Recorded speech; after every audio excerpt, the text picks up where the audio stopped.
আসসালামু আলাইকুম প্রিয় দর্শক, দেশ ও দেশের বাইরে থেকে যে যেখান থেকে আমাদের এই ভিডিওটি দেখছেন তাদের সকলকে জানাই অনলাইন এগ্রো ভিডিওর পক্ষ থেকে আন্তরিক শুভেচ্ছা ও অভিনন্দন। তো দর্শক, এতদিন আপনারা বিভিন্ন রকম আমাদের অফিসিয়াল ভিডিও দেখেছেন, কিন্তু আজকে আমরা একদম সরাসরি কাস্টমার রিভিউ এবং কিভাবে মেশিনের কাজ করে সমস্ত কিছু আপনাদের মাঝে তুলে ধরবো। পুরো প্রসেসিং ভিডিও আপনাদের মাঝে আমরা আজকে নিয়ে আসছি। তো সবার আগে চলুন আমরা একজন প্রতিনিধি ভাইয়ের সাথে পরিচয় হয়ে নেই। আসসালামু আলাইকুম ভাই। ভাই কোথা থেকে আসছেন ভাই? দিনাজপুর থেকে এসেছি। দিনাজপুর থেকে আসছেন, কি মেশিন ক্রয় করার জন্য আসছেন ভাই? এই ধান মাড়াই করা তিন মাথাওয়ালা মাথাওয়ালা অটো মেশিন, রাইস মিল মেজিং মেশিন কেনার জন্য আসছেন। হ্যাঁ।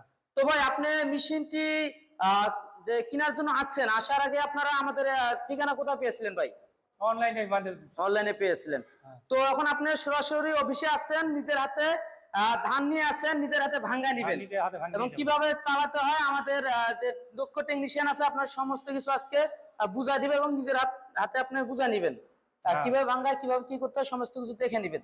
তো ভাই আপনি এই মেশিনটি ক্রয় করার জন্য যে আসছেন, আপনি অবশ্যই কারো না কারো মেশিন আগে দেখছেন, কোন রেফারেন্স আছেন তাই না?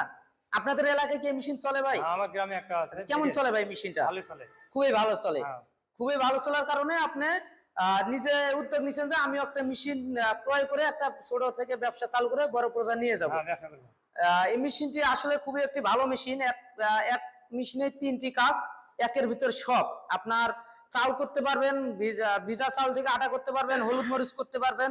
যেহেতু এক মেশিনে সব ধরনের কাজ করা যায়, একের ভিতর সব, সেক্ষেত্রে অবশ্যই একটি ভালো মেশিন। একটা ব্যবসাকে ছোট থেকে বড় করার জন্য সবচেয়ে গুরুত্বপূর্ণ এই মেশিনটি, যে অল্প বাজেটের ভিতর অনেকগুলো কাজ। তো এক মেশিনেই সব ধরনের কাস্টমার আপনি পাবেন। কেউ হলুদ আনলেও আপনি এখানে ভাঙা দিতে পারবেন, মরিচ আনলেও ভাঙা দিতে পারবেন এবং ভিজা চাল আনলেও আপনি এটাতে ভাঙা দিতে পারবেন, পাশাপাশি ধান থেকে চাল করে নিতে পারবেন। তো দর্শক, পুরো ভিডিওটি দেখতে থাকুন, স্কিপ না করে। আমরা এখন পরবর্তী ধাপে যাব। পুরো ভিডিও আমরা প্রসেসিং ভিডিও নিয়ে আপনাদের মাঝে হাজির হবো, কিভাবে ভাঙ্গায়, কিভাবে কি করতে হয় সমস্ত ভিডিও আপনাদের মাঝে আমরা নিয়ে আসবো। এই পর্যন্ত স্কিপ না করে দর্শক সম্পূর্ণ ভিডিও দেখতে থাকুন। তো দর্শক দেখুন, আপনারা এখন আমরা ধান এখন হোপারের মধ্যে দিচ্ছি। উনি অল্প ধান নিয়ে আসছে, যেহেতু আমরা এখন ধান উপরে ঢেলে দিলাম। এখন কিভাবে এটা ভাঙাতে হয়, কিভাবে ফ্রেশ চাউলটা আসবে, কিভাবে কুড়া আসবে, কিভাবে খুদ আসবে, সমস্ত কিছু আমরা আজকে তুলে ধরবো আপনাদের মাঝে।